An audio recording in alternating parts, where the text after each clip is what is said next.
What is going on, you guys? Welcome back to No Limit Sports Talk, and today we got the final part of our new series, our way too early power rankings. Finally, part number 3, last but not least, number 10 through 1.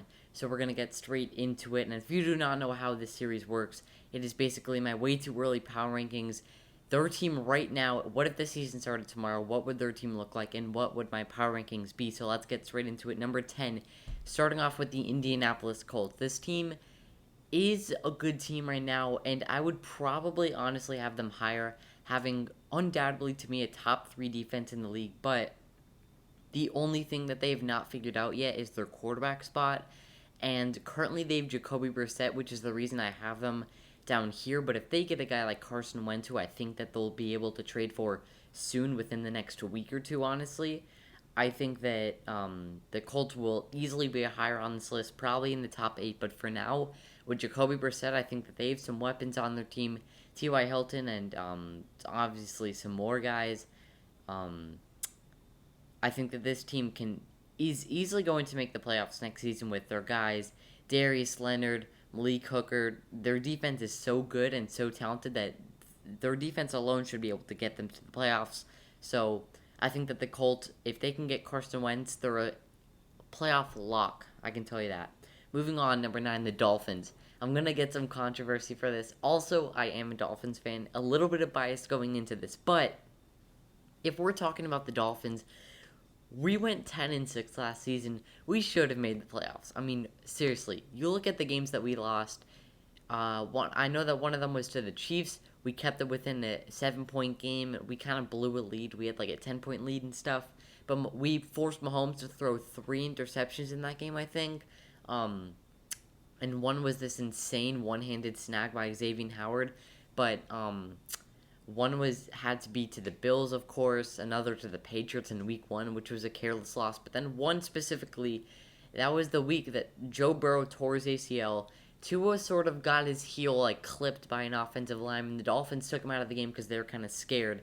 And Fitzpatrick was put in the game and threw an interception and completely blew the game for us against the Broncos. That was, he threw an interception and we lost. And if we won that game with Tua, we would have won 11-5 and easily made the playoffs. So I'm kind of blaming that on Fitzpatrick. But the Dolphins' defense is really, really good. We have tons of money in free agency. Again, we're going into this as our team right now. So, Devontae Parker, of course I forgot his name. Preston Williams, Jakeem Grant, Mike Gesicki. We got a lot of weapons on this team. Some underrated ones too, in Jakeem Grant and Mike Gesicki to start off with. Running backs, Kalen Ballage is underrated. Myles Gaskin, same thing.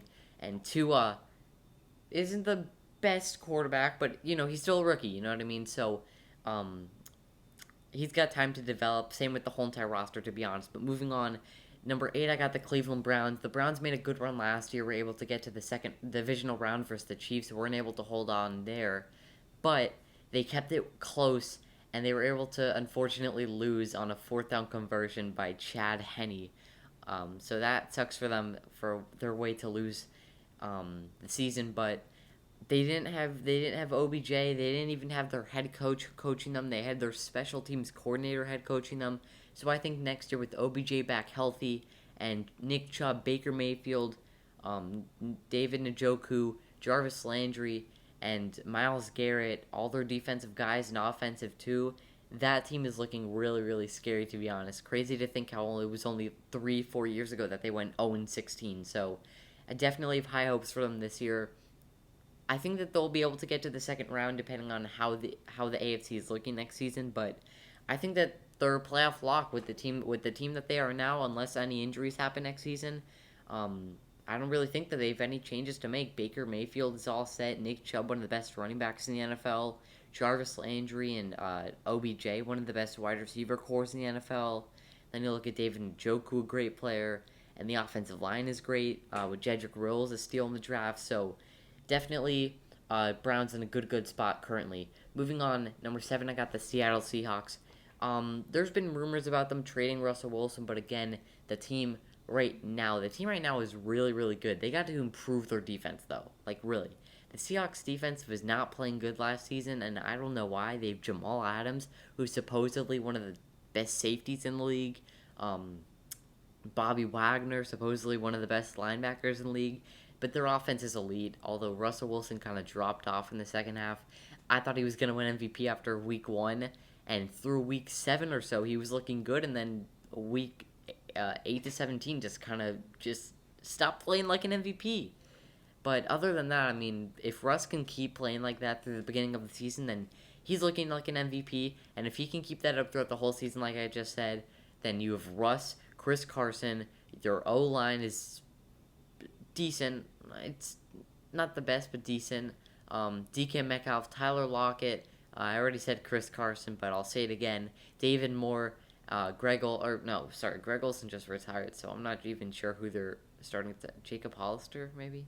I'm probably wrong. I'm probably definitely wrong. But the Seahawks team is really, really good, and they're easily going to make the playoffs. I would say maybe as the 3 to 4 seed in the NFC, because the NFC is kind of stacked. In the top seeds, in the bottom seeds, you're having a 6 and 10 team make the playoffs. You know what I mean, with the Washington football team.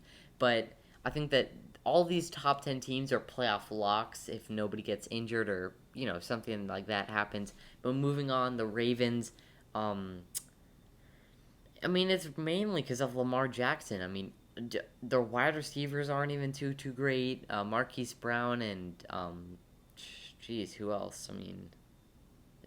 That's kind of it. Maybe Mark Andrews. Okay, he's a decent tight end. He's above average. He's a top 10 tight end. I'll say probably top 8. But their defense is. I keep saying decent for all these, but it is. Their defense is decent, and their offense is decent. But I think that Lamar Jackson will be able to lead them to the playoffs, at least past. I don't know if they'll get past the first round, to be honest. At this point, I don't really think that they will. I don't really have too much to say on the Ravens, but we'll see post off-season power rankings until then. But moving on, number 5, I got the Rams. The Rams made, of course, a huge blockbuster move already this offseason, which is obviously getting Matthew Stafford and a deal for trading Jared Goff and 2 first-round picks. So now they have Matthew Stafford, in my opinion, a worse quarterback, but they now have Stafford throwing dots to Cooper Kupp, Robert Woods, and who's their starting running back? I don't know why I can't think of their. I don't know why, but their defense is really good. Aaron Donald, of course. You could possibly see J.J. Watt going there. I kind of doubt it, honestly. But their defense is good. Their offense is good. And I think that they're a playoff lock, no doubt. They were able to make it to the second round after beating the Seahawks somehow. And I think that they'll be able to make it to the second round. Definitely not the NFC Championship, in my opinion. Nowhere close Super Bowl contenders for me, but I think definitely that the Rams are going to have a huge jump this season over record-wise, but probably not playoff-wise, not making it past the second round, in my opinion. And these last 4 are kind of going to be self-explanatory, so not going to take too much time. But moving on, the Green Bay Packers, coming off of an NFC Championship appearance, weren't able to hold off against the eventual Super Bowl champs, but still a good run by them, going 13-3, number 1 seed in the NFC, having the MVP on their squad, the best wide receiver in the NFL, in my opinion. They have the best quarterback and wide receiver in the NFL, in my opinion, but I think that I'm not sure about the Super Bowl run next season, but easily, to me, an NFC Championship lock. I think that they'll be able to make the NFC Championship next year, no matter what it is.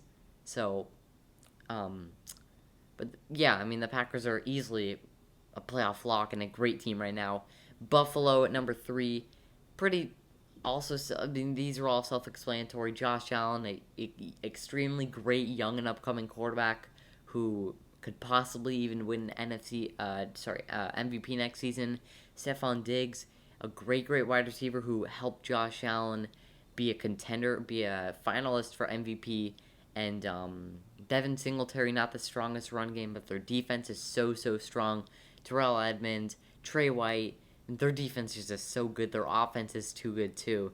I wouldn't say too good, but just really great. One of the best in the NFL. Moving on, number 2, we got the Chiefs here. 2 words. Patrick Mahomes. 2 more words. Travis Kelce. 2 more words. Tyreek Hill. Their offense is incredible. I mean, incredible. Patrick Mahomes, the former MVP. Travis Kelce, great player. Tyreek Hill, great player. Clyde Edwards-Helaire is showing out. Was nearly Offensive Rookie of the Year last season and could possibly, probably not, but definitely be the number one running back on the Chiefs to lead them to the playoffs. And their defense is incredible with Anthony Hitchens, Tyrann Mathieu, and they just got a lot to improve on, especially Mahomes' injury. And I think with Mahomes healthy, they're going to be the favorite in the AFC, other than Buffalo, for the next 10 years, honestly, in my opinion. But last but not least, we got the Tampa Bay Buccaneers. Of course, you can't have the Super Bowl champs lower than number one. So the Buccaneers, of course, are going to be my number one, coming off of their Super Bowl championship experience. Congrats to them. Tom Brady is going to be back next season. Because he signed a 2-year contract, I'm pretty sure. I'm not sure Gronk is going to end up staying, whether he's a free agent or not. And all their guys are going to end up staying, possibly even getting J.J. Watt and even more guys. But, that's going to wrap up this series. Colts 10, Dolphins at 9, Browns at 8, Seahawks at 7, Ravens at 6, Rams at 5, Packers at 4, Bills 3, Chiefs 2, Bucks 1. That's going to wrap up. Hope you guys have a great day. Let me know series suggestions, honestly, and any video suggestions. We're going to have some more dropping also tomorrow. We have the Miami Weekly coming, which is a new series that we're going to be starting, basically, the Dolphins and Heat Weekly News. So that's going to wrap up. Hope you guys have a great day. Peace.